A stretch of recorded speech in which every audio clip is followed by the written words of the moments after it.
সাগর জাতং সহগণ রঘুনাথ নিবেতং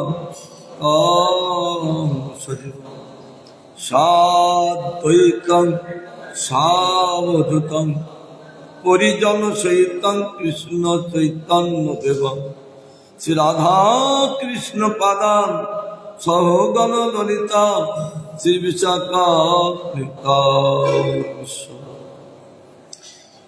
সংসার সিন্ধ তরণ হৃদং যদিষে সংকীর্তম মিত রচে রমতে মনশ্চেত ইমাম বিধৌ বিয়োদনে যদি চিত্তবৃত্তি চৈতন্য চন্দ্রের চরণে সনাং প্রতাপ কৃষ্ণায় গোপীনাথায় মদন মোহনায় চ মদিশা প্রাণনাথায় গোবিন্দায় নমো নারায়ণ নমস্কৃত নরং চৈব নরোত্তমঃ দেবী সরস্বতী ব্যাসং তত জয় মুদীর রাধেতি নাম নম সুন্দর মুগ্ধম কৃষ্ণেতি নাম মধুর অদ্ভুত গাঢ় দুগ্ধম সর্বক্ষম সুরবিরাগ হিমেন রম্যম ইত্যাদে প্রভুমে রসনে উদাতে তমাদি দেবং করুণা নিধনম তমাল বর্ণং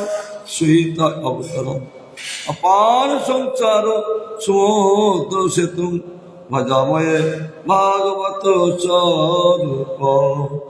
জয় হোক গুরু বৈষ্ণব ভগবান, জয়যুক্ত জয়যুক্ত হন শ্রীমৎ ভাগবতম নিত্য আস্বাদ্য।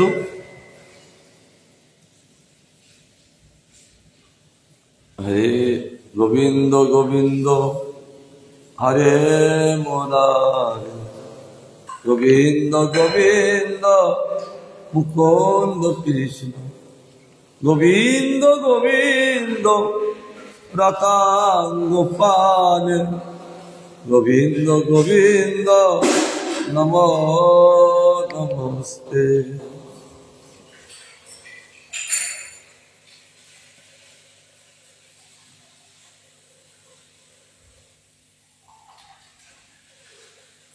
আস্বাদন চলছেন তৃতীয় স্কন্ধ চতুর্দশ অধ্যায়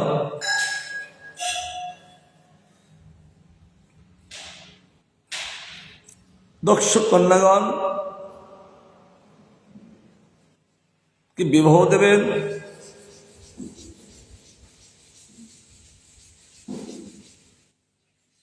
কন্যাগণকে বলছেন কন্যাগণ তোমরা কাকে পতিত্বে বরণ করতে ইচ্ছা করো?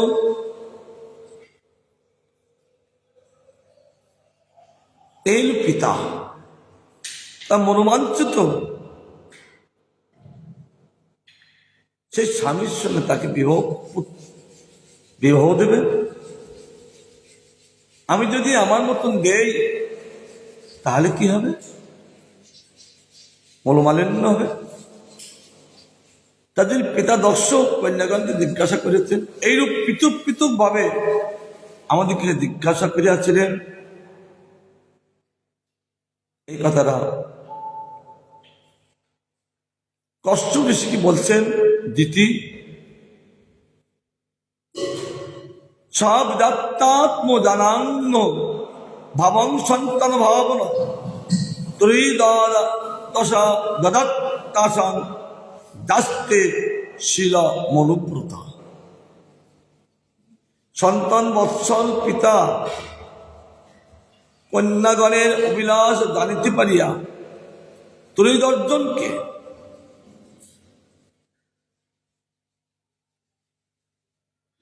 তিনি হস্তে সমর্পণ করে আছেন। আমরা আপনার অনুব্রতা, এর প্রতি আমরা আপনারই অনুব্রতা। আমাদের ধর্মরা আপনি রক্ষা করুন, কারণ স্ত্রীর ধর্ম পতি রক্ষা করে। অতমে কুরু কল্যাণং কামং কমল লোচন আত্মপসমর্পণং ভুবন নমঘং হি ময়ীয়সী। অতএব এ কমললোচন, হে মঙ্গল স্বরূপ, আমার অভিলাষ পূর্ণ করুন। হে মহত্তম, মহতের মধ্যে আমি অন্যতম। মহতের নিকট দুঃখিত জনের নিবেদন বিফল হয় না। যারা মহৎ তাদের কাছে যারা নিবেদন করেন তাদের কখনো নিবেদন বিফল হয় না, কারণ তারা বুঝতে পেরে দুঃখিত ব্যক্তিকে তিনি সুখী করে থাকেন। তার জন্যে আপনার চরণে আমি আমার নিবেদন, আমার জন্য এই নিবেদন বিফল না হয়। ইচিতাং বীর মারিচু কৃপানাং বহুভাষিণীম পত্তানয়ন বাচা প্রবিদ্যানন্দ কলমোষ অস্মরম। এই বিধু এখানে বসুন, একদম বসুন, পাঠে বসুন। এতগুলো লোক দিয়ে পাঠে বসার লোক নেই, পরে বসুন। ওরা হয়নি, 8-10 জন লোক একটা পাঠে নেই। গুরুদেব সন্তুষ্ট?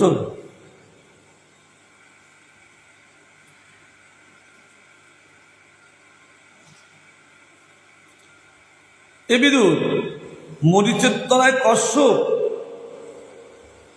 এই প্রকার বহু ভাষিনী দীনা অতিশয় কামমুগ্ধা দিতিকে বাক্য দ্বারা সান্ত্বনা ক্রিয়া বলিলেন। তার দেখে বলতে লাগলেন, কশ্যপ তিথি মরিচি তনায়, মরিচির পুত্র। তিনি বলতে লাগলেন কি, ইসুতিহং বিদাস্যামি প্রিয়ং ভীরু যদি শশী তস্য কামং ন কুজ্জাত সিদ্ধস্ত্রয়ী বর্গিকী যখন। তাকে দেখে, দিতিকে দেখে হচ্ছে বিদুর, দিতিকে দেখে বলছেন, হে ভয়সিরে, তুমি যা লাভ অভিলাষ করিতেছ আমি তোমার সেই বাসনা পূর্ণ করব। কারণ যারা ধার্মিক ব্যক্তি ভূত ভবিষ্যৎ বর্তমান বলতে পারে। কেন বলছেন, আমার দ্বিতীয় মধ্যে এরকম তো সন্ধ্যেবেলা এইরকম আমার কাছে এরকম কোনো কথা বলেননি আজ পর্যন্ত। আজ বললেন কেন? বুঝতে পারলেন এটা ভগবানের একটা অনুপ্রেত। না কোনোদিন দিতি সন্ধ্যেবেলা স্বামীর সঙ্গ লাভ করতে কোনোদিন চাই, আজ চাচ্ছেন কেন? আমার পত্নী যারা, তারা কেউ অধর্মিক না। আর অধার্মিক কন্যাদেরকে আমি বিবাহ করি নাই, সব ধার্মিক কন্যাকে বিবাহ করেছি। তিনি বুঝতে পেলেন এটা ভগবানের একটা কিছু অনুপ্রেত আছে। বুঝতে পেরে তিনি বলতে লাগলেন, তোমার এই বাসনা পূর্ণ করিব। যে স্ত্রী হইতে ত্রিবর্গ সিদ্ধি লাভ হয় তার কামনা কে না পূর্ণ করে? কশ্যপ ঋষি বলছেন, স্ত্রীর দ্বারাই সংসারে 3টি বর্গ সিদ্ধি হয়। কি? ধর্ম, অর্থ, কাম। স্ত্রীর দ্বারা এই তিনটি বস্তু সিদ্ধি হয়।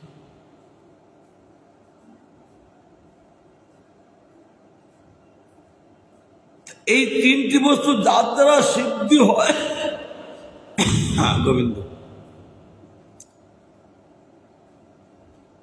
সিদ্ধি হয়, তার কামনা কে না পূর্ণ করে? সকলে পূর্ণ করে। কি সুন্দর ভাষা দিয়ে বলছেন,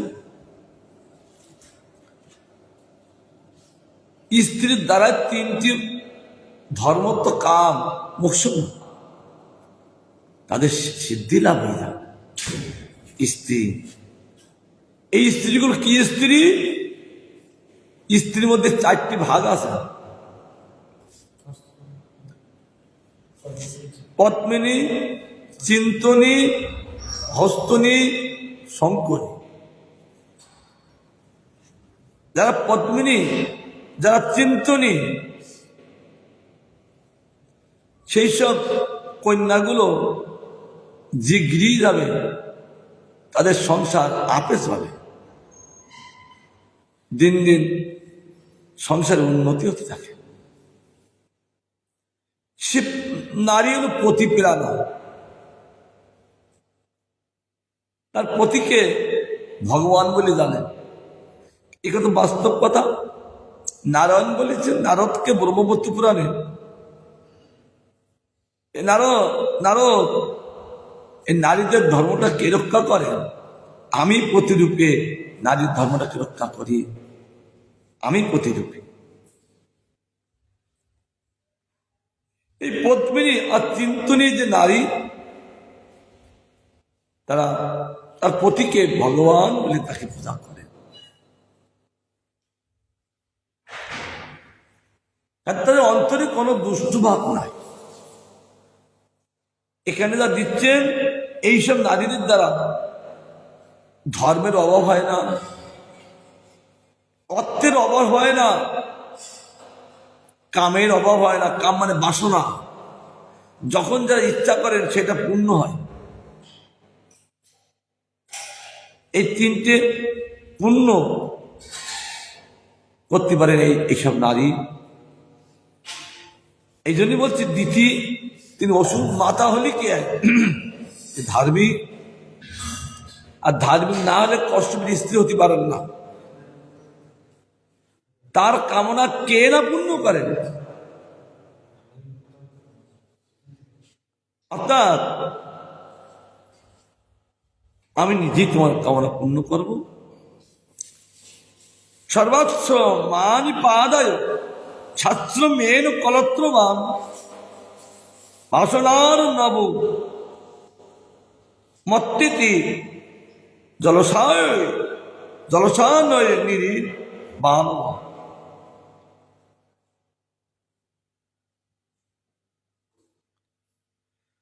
নৌকা দ্বারা যেরূপ সমুদ্র পার হওয়া যায়, তদ্রূপ গিরি পুরুষ স্ত্রীর সহিত নিজ আশ্রমোচিত ধর্মের দ্বারা সর্বাশ্রমী গণের অন্যাদি দান রূপ ও উপকার করিয়া দুঃখ সাগর অতিক্রম করিতে সমর্থ হন।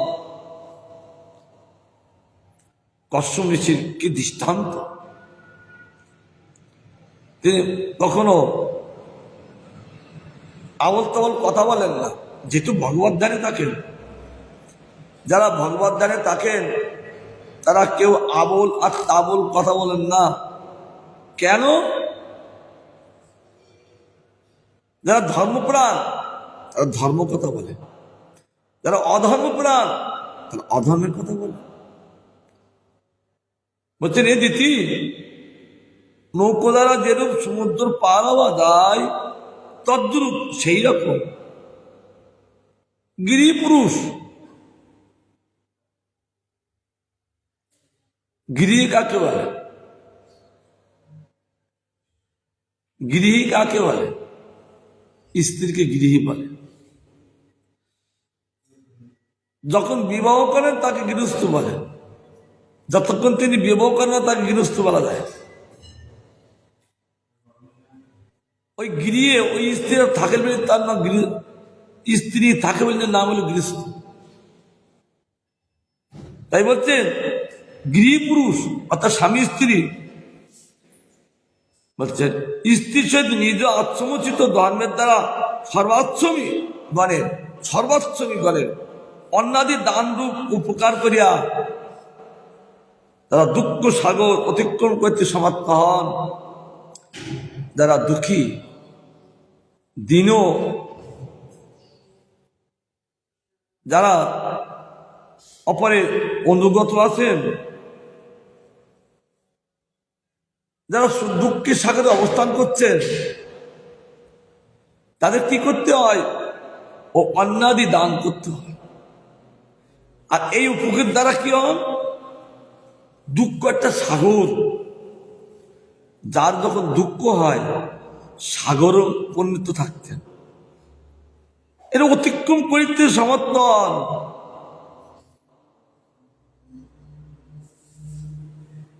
কি সুন্দর কথাগুলো বলছেন। জামাহুরাত মন অধ্যম শ্রেয়স কামস্য মানিনী যশংস মধুর মধ্যস্য মাং সরতি বীজর। তিনি মান করেছেন, স্বামী তার কথা শুনছেন না, যেহেতু ধ্যানে ছিলেন। তাই বলছেন হে মানিনি, স্ত্রী স্বামীকে কিছু কথা বলেন, অত সেই কথা তিনি মানলেন না, শুনলেন না, তখন তার মান হয়ে যায়। মানটা করেন স্বামীর কাছে সেই বস্তুটা লাভ করার জন্য। আমার শ্রীমতী রাধারানী তিনি যে মান করলেন, ক্ষণে ক্ষণে মান, তিনি ইচ্ছাকে করেন না, গোবিন্দের ইচ্ছায়, গোবিন্দের সুখীর জন্য তিনি মান করতেন। বর্ষানায় করেছেন মান সরোবর, যেখানে করেছেন আশার থেকে বেরিয়ে থেকে মান করে বসে আছে। এই মানের মধ্যে যান্ত্রিক কোনো লীলা ঢুকে আছে।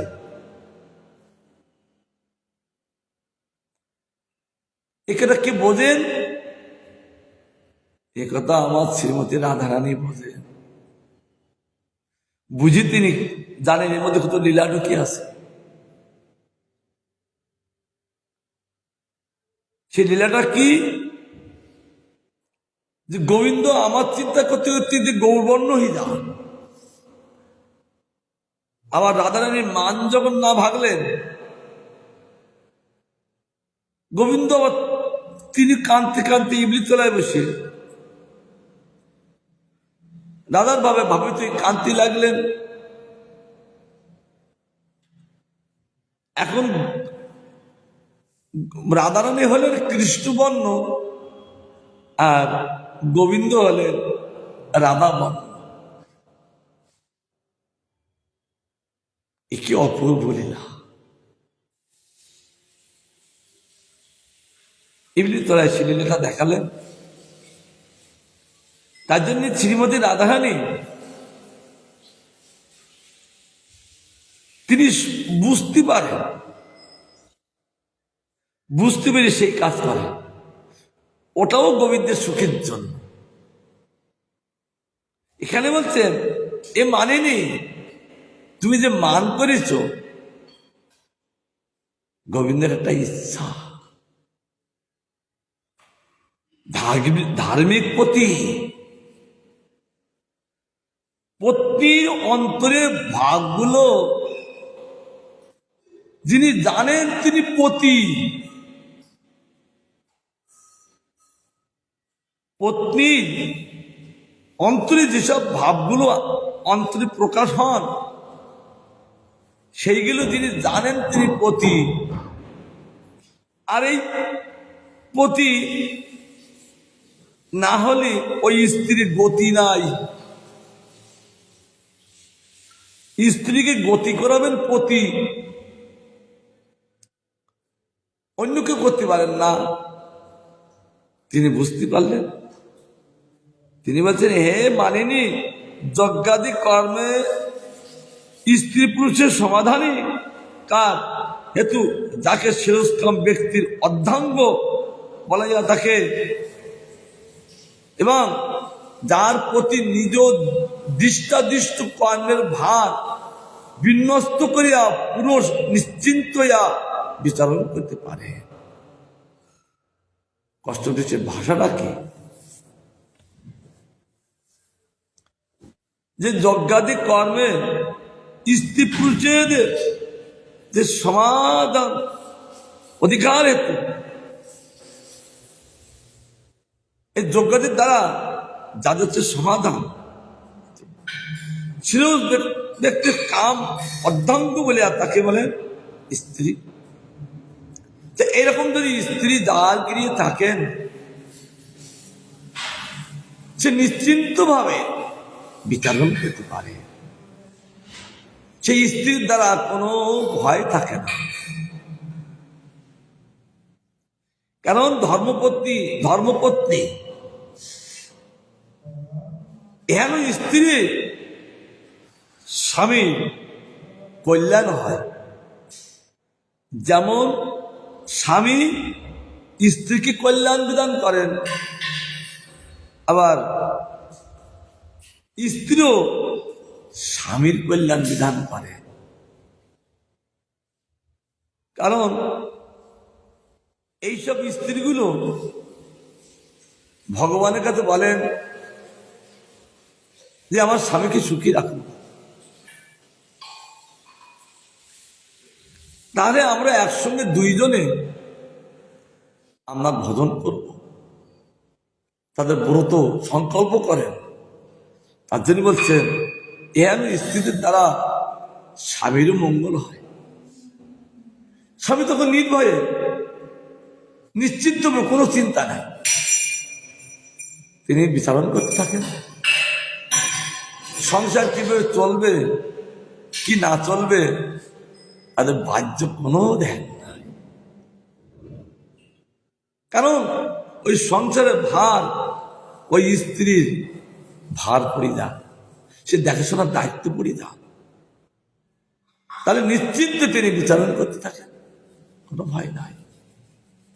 কি কষ্ট নিচের ভাষা, হ্যাঁ, এই ভাষাগুলো গান করছেন এই জগতের নারীদের ভালো করে শোনা উচিত। না শুনলে ধর্মে প্রতিশ্রুতি পারবেন না। আবার বলছেন জমাচিতেন্দ্রিয়া রাতিন দুর্জয়ানিত রাত সময়ে বয়ং জয়ে মহিলার দস্যু দুর্গপতির যথা। আবার বলছেন অধিকন্ত প্রায় দুর্গপতি যেরূপ অনায়াসে দস্যুদিগকে জয় করে। কি করিয়ে? স্বামীর অনুমতি নিয়ে, স্ত্রীর অনুমতি নিয়ে তারা যুদ্ধক্ষেত্রে যান। স্বামীর স্ত্রীর আশীর্বাদ প্রয়োজন। আমাদের কাশীতে পুণ্যরূপ বাসুদেবের স্ত্রী কি বলছেন, আমি আসি, আমি দ্বারকা যাচ্ছি যুদ্ধ করতে, আমি বাসুদেব। স্ত্রী বললেন না, তুমি বাসুদেব নও তুমি বাসুদেব তিনি, অর্থাৎ বাসুদেব ভগবানের টেক্কা মারলে কিন্তু বিবাদ হবে, মৃত্যু অনিবার্য। অনুমতি দিলেন না, যাবেন না। এই দুর্বুদ্ধি কেন হলো? বাসুদেব বলতে একজন, আর একজন গজায় না, একই স্ত্রী, তুমি যেও না, তাহলে আমার স্মৃতির সুযোগ থাকবে না। পণ্ডিত বাসুদেবের স্ত্রী বললেন কি স্ত্রী মতো থাকবে, স্বামীর উপর কথা বলবে কেন? আমি বাসুদেব না? বলে না, তুই বাসুদেব না, তবে তুই আমার কথা শুনছো না, তবে আমার শীতের সিঁদুর থাকবো না। তাই হলেন, গেলেন দ্বারকায়। আবার কৃষ্ণ তাকে চক্কর দিয়ে মুন্ডু কেটে দিলেন, আর তার দেহটা পড়লো কোথায়? ওই কাশিতে, স্ত্রীর সামনে। তাকে আর দ্বারকার থেকে কাশিতে আনতে হয়নি, ওই নিজে দেহ ওই কাশিতে এসে মুড়ি পড়ল। দেহ মুড়ি পড়ে, ভাগবত গান করছে না, মুড়ি পড়ে কেন? পড়লো স্ত্রীর কাছে। ভগবান বললেন, এ পুণ্যরূপ, তোমার স্ত্রী যে কথা বলেছে সে কথা তুমি মানোনি। যদি মানতে তাহলে তোমার এই দুর্গতি হতো না। তা স্ত্রীর কথাটা প্রমাণিত করার জন্য সেই দেহটা স্ত্রীর সামনে কি পড়লে, তখন বলেছে, স্বামী আমি তোকে নিষিদ্ধ করেছিলাম না? যিনি ভগবান একথা মন্দাদরু বলেছিলেন রাবণকে, তুমি সীতাকে নিয়ে এসছো, অন্যায় করেছো। কি আমার আবার কথা, তোমার ওর কথা বলা আমাদের কোনো যোগ্যতা নেই, তবে না বললেও নয়, তুমি মহান্যায় করেছ, আমারও শীতের সিঁদুর থাকবে না। রাম একদিন আসবেই, তোমাকে নিধন করবে, কেন তুমি মহান্যায় করেছ। ওষুধের স্ত্রীগুলো তো ভালো হয়। তাই কশ্যপ ঋষি কি সুন্দর কথা বলছেন, যে পত্নীদের আশীর্বাদে দুর্গপতি যারা দূরে যান যুদ্ধ করতে, দস্যুদের নিধন করতে, অনায়াসে দস্যুদিকে জয় করে পত্নীর আশীর্বাদ। তদ্রূপ আমরা যাকে আশ্রয় করে অন্যান্য আশ্রমীগণের দুর্গীয় বিপদ সদৃশ ইন্দ্র গ্রামকে জয় করতে পারি, আমরাও তোমার সঙ্গে থেকে আমরা দুর্জয়, অর্থাৎ সহজে রিপুগণকে জয় করা যায় না। এই রিপুগুলো আমার কোনো বসে নেই। রিপু কটা? ষড় রিপু। কি কি? কাম, ক্রোধ, লোভ, মোহ, মদ, মাৎসর্য, ষড় রিপু। এদেরকে কেউ জয় করতে পারে না।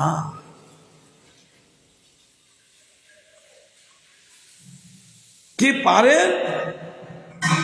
যিনি কৃষ্ণগত প্রাণ। এরা কোনো নষ্ট হয় না, এই 6টি রিপু। তবে কৃষ্ণ ভক্ত এই 6টি রিপুকে গোবিন্দের সেবায় লাগায়, তখন তিনি নিশ্চন্ত হয়ে তিনি ভজন করেন। এই সাধুসঙ্গ করার উদ্দেশ্য হইল এই রিপুগণকে গোবিন্দের সেবায় লাগানোর জন্য। দুর্জয় রিপুরা, এদেরকে কখনো জয় করা যায় না। তবে কখন জয় করা যায়? ভগবানের করুণার দ্বারায় এদেরকে জয় করা যায়। জয় করে তিনি সেই সব রিপুকে গোবিন্দের সেবায় নিযুক্ত করে দেয়। তাই বলছেন আমরাও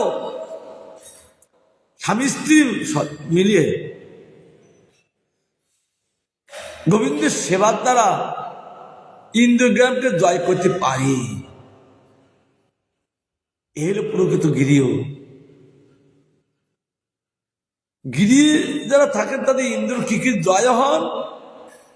ভাগবতীর গোবিন্দের সেবার দ্বারা। যারা মঠবাসী থাকবে তাদের ইন্দ্রিয়গুলো কি করে জয় হবে? ওই গোবিন্দের সেবার দ্বারা।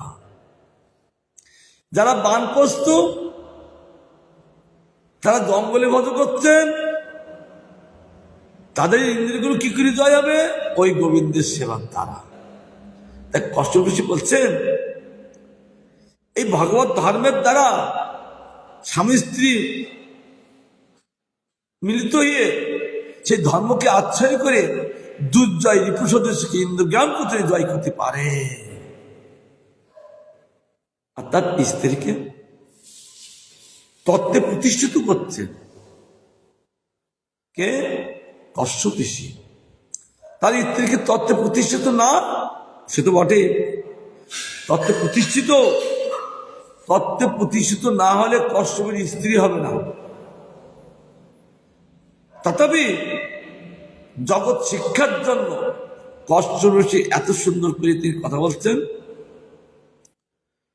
ন ভয়াং প্রভবস্তাং তামনু কত্তং গৃহেশ্বরী অপ্যায়ুষা বা স্নেন যে চান্নে গুণ গিধোলব।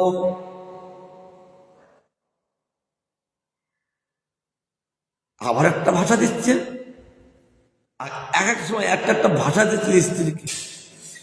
এখন ভাষা দিচ্ছেন হে গৃহেশ্বরী, আমি যেমন গৃহেশ্বর, তুমি তত গৃহেশ্বরী। মানে যেমন দাদা নাম হলো বোধেশ্বরী, গোবিন্দ হলো বোধেশ্বর। আর এখানে কষ্ট এসে বলছেন আমি হলো গৃহেশ্বর আর তুমি গৃহের ঈশ্বরী। কি ভাষা! কি তাই সেই স্ত্রী কখনো খারাপ নয়। তাহলে এরকম ভাষা তিনি বলতেন না। এ গৃহেশ্বরী,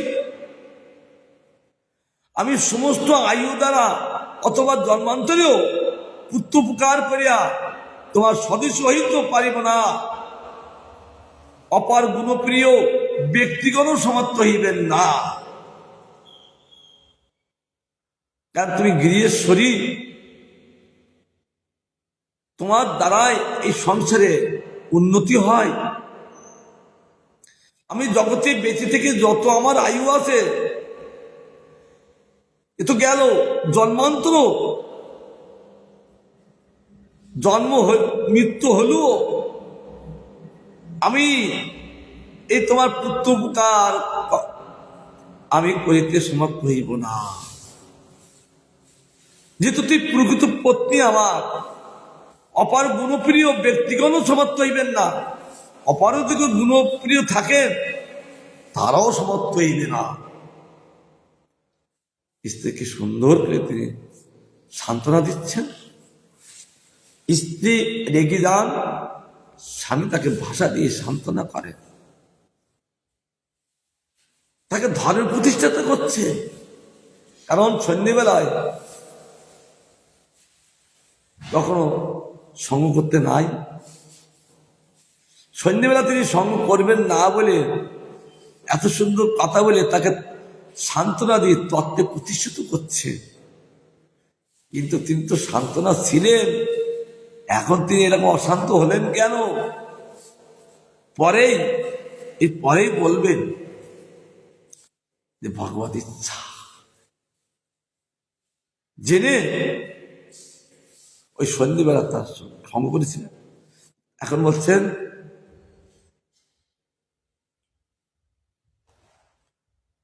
তথাপি কাম মেতংতে উদাত্তই কা পর বন্ধনম যতমং নাতি রসন্তি মুত্তং প্রতিপালয়।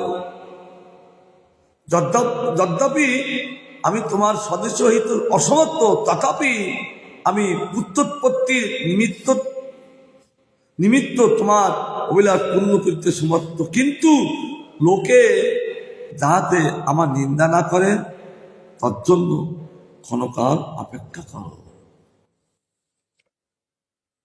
আমি তোমার পুত্র সমর্থ আছি, কিন্তু এই সময় যদি ধার্মিক ব্যক্তিরা অধার্মিক ব্যবহার করে তাকে লোকে নিন্দা করবে। যে কষ্ট পেতে ধার্মিক, তার পত্নীরা ধার্মিক ধার্মিক, কিন্তু এই সময় যদি সাধু সঙ্গ করেন তাহলে লোকে নিন্দা করবে। তার জন্য আমি বলি, তুমি এই সময়টা ক্ষণকাল অবস্থান করো, সন্ধ্যেকালটা কেটে যাক। কাটবেন কি করে? স্বামীর যত উপদেশ তার চিত্তে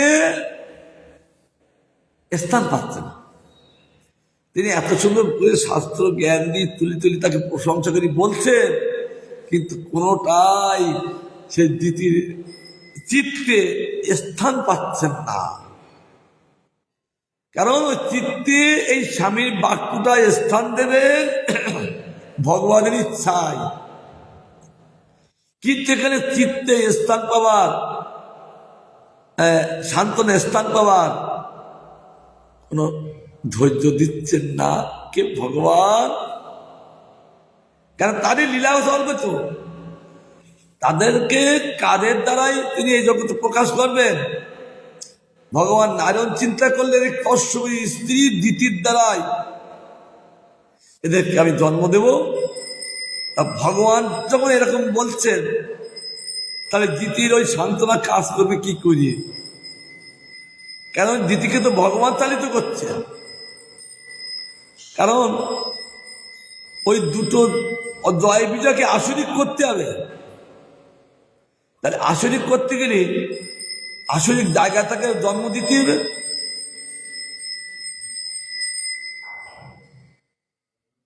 তখন এই দ্বিতীয় ক্ষোভিত করেন ভগবান, না দ্বিতীয় তো কোন ক্ষোভিত হননি। এখন বলছেন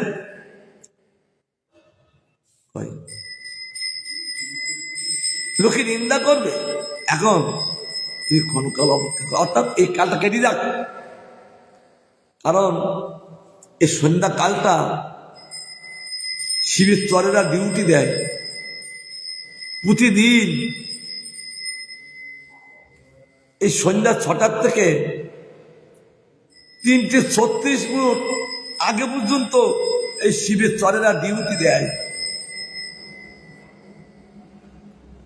কেন? আর কি কে কি করছে না করছে ওই শিবকে বলে। ডিউটি যারা ডিউটি দিচ্ছেন, কে কি করছে আমাকে বলবে, তাতে আমি তমগুণে আমি সংহার করবো। তাই অন্যায় কাজ করবে কেন? তারা ওই ডিউটি দিয়ে ওই তার প্রভুকে বলেন শিবের চরগুলো, তাদের প্রতিদিন ডিউটি, এখনো ডিউটি, শাস্ত্র বলছে। আর যে কে কেমন কিভাবে চলছেন সব শিবের সঙ্গে গিয়ে বলেন। পূর্বর সঙ্গে বলতে যান, পূর্বসর নোট হয়ে যান, শিবে তার শাস্তি দেন। আর যারা গোবিন্দের ভজনের তৎপরতা, এই জন্য সন্ধ্যে বেলায় গোবিন্দের ভজনের তৎপরতা থাকেন সাধুগণ। সাধুগণ তো নিরন্তর তৎপরতা থাকেন। তাদের এই যারা ডিউটি দিচ্ছে তাদেরকে বেশি পাহারা দেয় না। যারা গোবিন্দের সেবায় থাকে তাদের আর বেশি পাহারা দেয় না এইসব চরগুলো। যারা গোবিন্দের সেবায় থাকে না, ওই তাদেরকে শাস্তি দেয়। ধরো ওদেরকে, ভূতি ধরে, পেত্তিনি ধরে, পৈরীতি ধরে, পিশাচি ধরে। কেন? তোর এই দেহটা পেয়েছিস, ভগবত ভজন করছিস না কেন? তার জন্য তারা ধরি ফেলে। কেন? শাস্তি দেওয়া, তোদের শাস্তি দেওয়া। আর তারা গোবিন্দ ভজন করছেন, তাদের আর চিন্তা নাই। কষ্ট বলছেন ঈশা ঘোর তমা বেলা ঘোরানাঙ্গুর দর্শনা চরন্তি দর্শন ভূতানি ভূতে স্থান চরানি হ। এই সময় অতি ঘোরতম এবং ঘোর দর্শন, অর্থাৎ সায়ংকালে ভূত প্রেতাদির দর্শন হইয়া তাকে এই কথা দিয়েছেন।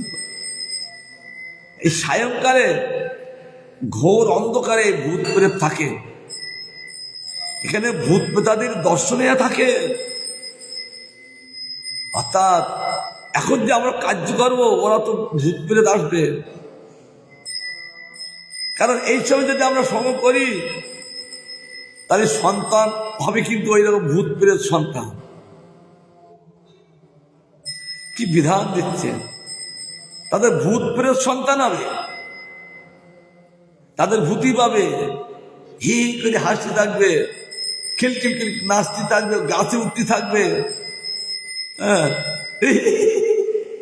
করতে থাকে। কি ধর্মে প্রতিষ্ঠিত করছেন।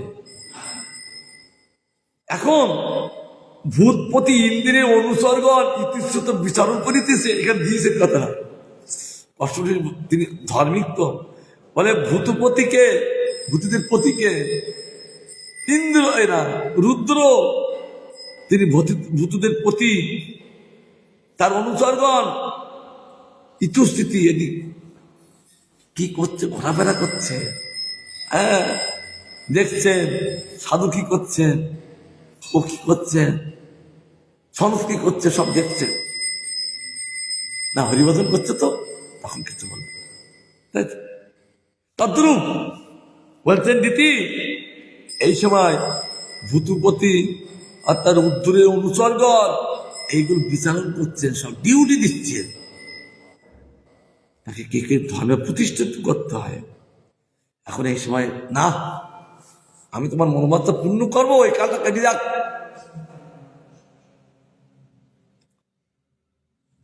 তারপর বলছেন এত সাধ্যি সন্ধ্যায়ান ভগবান ভূত ভাবন পরিত ভূত অসৎ ভিত বিশ্বে না তোতি ভূতরান। এ পতিব্রতে এক এক সময় এক এক ভাষা বলতে তাকে সান্ত্বনা দেওয়ার জন্য। এ পতিব্রতে অর্থাৎ পতি সেবা তার ব্রত, নারীটার কাজ হল পতিব্রত, সংকল্প করে কখন, যখন বিবাহ হয়, সেখানে তাদের দুবাই সংকল্প করতে থাকেন ওই অগ্নিকে যজ্ঞ করার সময়। উড়িষ্যায় এগুলো যজ্ঞ হয়, বিবাহ হয়, ওই অগ্নির সামনে সাক্ষী বলতে হয় যে এই মেয়েটাকে সারা জীবনের জন্য আমি ভরণ পোষণের দায়িত্ব নিলাম। ওই অগ্নির সামনে বলতে হয়। স্বামী স্ত্রী হওয়া মানে ব্রত ধারণ করা। কি ব্রত? জাগতিক ব্রত না, না না, শাস্ত্রের সংসার করা ব্রত বলে না। কিন্তু এই ব্রত এসেছেন কেন? বহির্মুখ লোকের বঞ্চনা করার জন্য। এই যে যারা সাধু ছেলে মেয়ে বিবাহ হচ্ছেন, তাদের যদি এটার সংকল্প না থাকে তারা সাধুই না। সাধু ছেলে মেয়ে তারা ব্রতকর্মে স্বামী স্ত্রী হয়ে গোবিন্দের সেবার জন্য, যে আমরা 2 দিনে আমরা গোবিন্দের সেবা করব, এই তাদের ব্রত। তার জন্য বলছেন হে পতিব্রতে, পতির সেবা এলো পত্নীর ব্রত, তার ধর্ম। অর্থাৎ তুমি আমার কথা শুনবে, হ্যাঁ, কারণ স্বামীর কথা তিনি শোনেন। এত ভুলেও কোনো কাজ হচ্ছে না, কাজটা করাবেন কে? এই যে কাজটা করাবেন কে, যিনি করবেন তিনি তো উকসে দিচ্ছেন, হ্যাঁ, গোবিন্দ তো তাকে ক্ষোভিত করছেন। কিন্তু এত কষ্টের ধার্মিক কথাগুলো নীতির স্থান পাচ্ছে না চিত্তে। স্থান তো দেবেন ভগবান, তত্ত্বের কথা স্থান দেবেন ভগবান। একটা বহির্মুখ লোককে তাকে এই ভগবত কথা তার চিত্তে স্থান দেবেন কে? সাধু বলতে পারেন,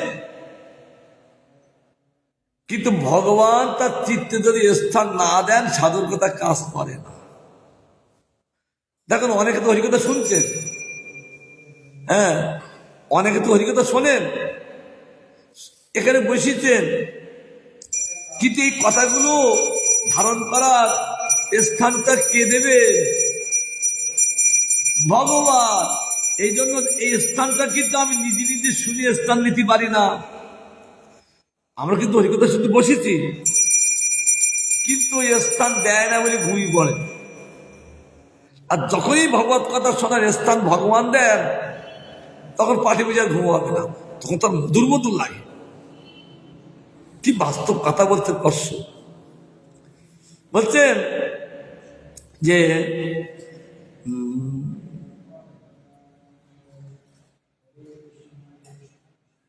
ভূত আর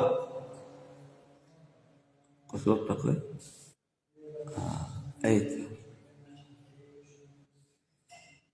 এখানে হে প্রতিব্রতে, এই সন্ধ্যাকালে ভূত মানে পালক ভূতবতী ভগবান রুদ্র ভূতগণ পরিবেষ্টিত হইয়া বিষে আরোহণ পূর্বক ভ্রমণ করিতেছে, আবার নিজে ভ্রমণ করিতেছে। কে? বিশুকে নন্দী, ওই নন্দী বাহককে ভগবানের বিশেষ, ওই নন্দীর বাহক, এই শিবের বাহক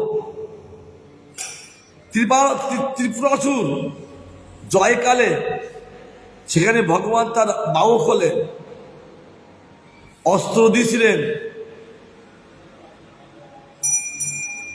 তিনি চরগুলো বিচারণ করে তো করুক, আবার নিজেই বিচারণ করতেন, কারণ আমার চরগুলো কেমন ডিউটি দিচ্ছে। কলকাতায় একজন ওই গেটে ডিউটি দিচ্ছে, কিন্তু সে সবসময় জন্য মাথা নিচু করে থাকে। সকলে বলতেন এ কি ডিউটি দিবে, সব তো চুরি করে নিয়ে যাবে, ও তো ঘুমায়। এইভাবে থাকেন,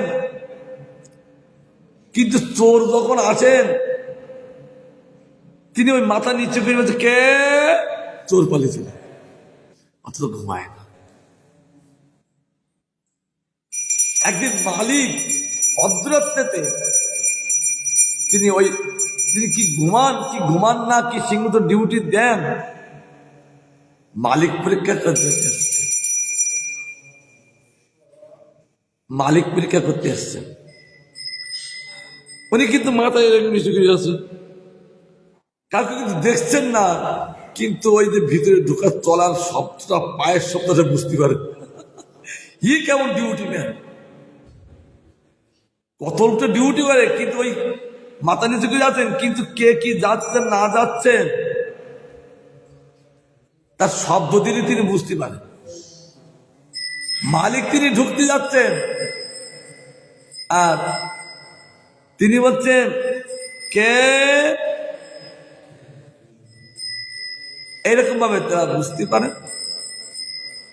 তখন সে মালিক জানতে পারল, হ্যাঁ এ পুরোহিত ডিউটি দিচ্ছে। শিবের চরগুলো এই রাত্রিতে কেমন ডিউটি দিচ্ছেন না দিচ্ছেন, শিব নিজেই বিষে আরোহণ পূর্বক ভ্রমণ করতে থাকেন। আচ্ছা, এই সময় অন্যায় কাজ করা যাবে না। আবার বলছেন, শ্মশান চক্রানীল ধূলি ধুম্র বিকন্ন বিদ্যুৎ জটা কলাপ ভস্মাব গুণ্ঠাম রুক্ম দেহ দেবস্ত্রী প্রসূতি দেব রস্তে। শ্মশান মধ্যে চক্রাকার ঘূর্ণিত বায়ুমণ্ডলীর ধূলি দ্বারা ধূম্রবর্ণ দ্যুতি বিশিষ্ট এবং জটাকলাপ ও ভস্মাচ্ছাদিত নির্মল স্বর্ণবর্ণ দেহ বিশিষ্ট তোমার দেবর মহাদেব চন্দ্র সূর্য অগ্নিরূপ ত্রিবিধ নয়ন দ্বারা সকলকে দর্শন করিতেছেন। কষ্ট ঋষি বলছেন, হে দিতি, শ্মশান মধ্যে চক্রাকার অর্থাৎ ঘূর্ণিত বায়ুমণ্ডলের ধূলি দ্বারা, ঘূর্ণিত বায়ুমণ্ডলের ধূলি যেমন ধূম্রবর্ণ ধোঁয়া দ্যুতি বিশিষ্ট তিনি সেরকম, আর জটাকলাপও তার গায়ে ভস্মাচ্ছাদিত নির্মল সুবর্ণ স্বর্ণবর্ণ তিনি। ইনি কে? দেব বিষ্ণু তোমার দেব। কে? এই মহাদেব। কেন বললেন তোমার দেব? আমার ভাই সে, তার জন্য বলছেন তোমার ছোট দেবর। তার তিনটি নয়ন কি? একটা চন্দ্র নয়ন, হ্যাঁ, একটা সূর্য নয়ন, আর একটা অগ্নি নয়ন। মনে থাকো তো, মহাদেবের তিনটি নয়ন, একটা সূর্য নয়ন, একটা চন্দ্র নয়ন, একটা অগ্নিরূপ। এই ত্রিবিধ নয়ন দ্বারা সকলকে দর্শন করিতেছে।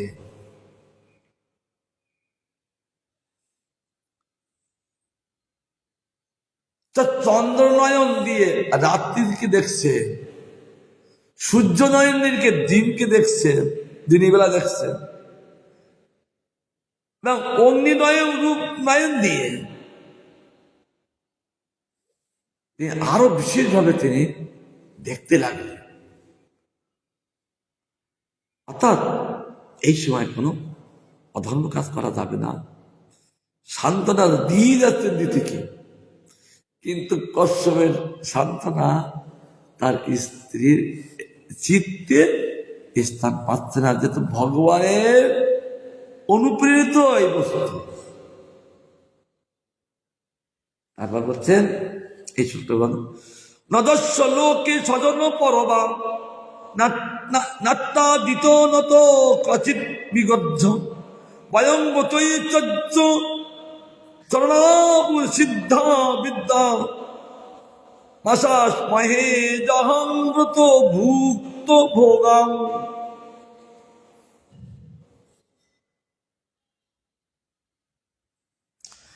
যাহার ইহলোকে আত্মীয় পর কেউ নাই, সেই মদের তিনি কেমন শোনো, তার এই জগতে কেউ আত্মীয় নেই, কি পর নেই, অর্থাৎ তার কাছে সব সমদৃষ্টি, তার সব নিজ, অথবা অতীব আদরণীয় ও নিন্দনীয় কেউ নাই, সকলকে সমান চোখে দেখেন। আমরা ভূতচারণ দ্বারা তার চরণ কর্তৃক নির্মাল্যবাদ দূরীয় পরিত্যক্ত ও ভুক্ত বিশিষ্ট মায়াময়ী বিভূতিকে মহাপ্রসাদ বলে প্রার্থনা করিয়া থাকি। এরা ভুক্ত বিশিষ্ট মায়াময়ী বিভূতিকে, কারণ এই জগৎ ভগবানের মায়া বিভূতি। তা এইটা আমরা মনে কি করি জানো তো, ভগবত প্রসাদ বলে আমরা প্রার্থনা করিয়া থাকি। যে এই জগতে ভগবানের যে বিভূতি, মায়িক বিভূতি, আমরা ভগবানের প্রসাদ হিসেবে গ্রহণ করি, যেহেতু এই জগতে আছি। যেমন মঠময় যাতে ভগবত প্রসাদ স্বরূপে আমরা গ্রহণ করি, আর এই মায়িক বিভূত তদ্রূপ না, ভগবানের প্রসাদ স্বরূপে আমরা প্রার্থনা করি, অন্য কিছু নয়। অন্যভাবে প্রার্থনা করলেই বিপদ, কারণ আমরা প্রসাদ পাবো, মায়ের বিভূতি ভগবানের প্রসাদ স্বরূপ জীবকে দান করছে, কিন্তু তিনি যদি নিজে ভোগ্যই দান, বিবাদে পড়বে। তার জন্য বলছেন তুমি একটু শান্ত হও, এই সময়টা কেটে যাক, তারপর তোমার অনুমানটা পূর্ণ হবে। কিভাবে সান্ত্বনা দিতে লাগলেন?